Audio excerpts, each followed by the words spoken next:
जाती उमरा में बड़ी बैठक, मौलाना फजलुर रहमान, मरियम नवाज और हमजा शहबाज की मुलाकात। नवाज शरीफ भी वीडियो लिंक पर शरीक। लॉन्ग मार्च ईद उल फितर के बाद किया जाए। मरियम नवाज की तजवीज। सेनेट में अपोजिशन लीडर वजीर आजम के खिलाफ तहरीक अदम एतमाद और इस्तीफों पर भी बातचीत। नवाज शरीफ ने कहा कि मौलाना साहब हमें 1-2 हफ्तों में पीपल्स पार्टी के जवाब से आगाह करें।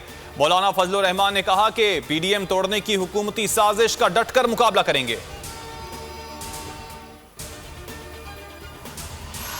राना सनाउल्लाह कहते हैं पीडीएम जरूर कामयाब होगी। तहरीक को 10 पार्टियां चलाएं, 9 चलाएं या 3, कामयाबी मिलेगी। ये सब कुछ पीपल्स पार्टी के लिए बेहतर नहीं हुआ। जो टीम सेनेटर्स को वोटिंग के लिए गाइड कर रही थी उसने नाम पर भी मोहर लगा दी। ये गलती है या साजिश है? पीपल्स पार्टी तहकीकात करवाए। ये पीडीएम और पीपल्स पार्टी के लिए बेहतर होगा।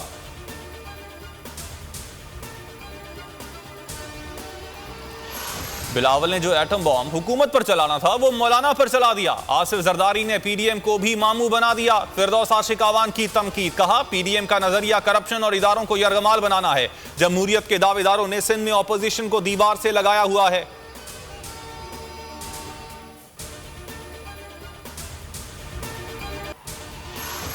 कोरोना का फैलाव रोकने के लिए सख्त इकदाम की तैयारी। एनसीओसी के इजलास में कल अहम फैसले मुतवक्के।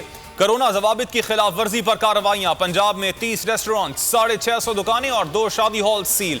पेशावर में 14 रेस्टोरेंट सील, 25 दुकानदार और 4 शादी हॉल्स मैनेजर्स गिरफ्तार। कोरोना में मुब्तला होने के बाद वजीर आजम इमरान खान का सोशल मीडिया पर पहला पैगाम। इमरान खान ने सोशल मीडिया पर करंतना की तस्वीर शेयर कर दी। नेक ख्वाहिशात और दुआओं पर अवाम का शुक्रिया अदा किया। और सोनी धरती का सोना कल्चर 3 रोजा थर फेस्टिवल का आखिरी रोज। थर की सकाफत की दिलकश अक्कासी ने हाजरीन के दिल मोह लिए।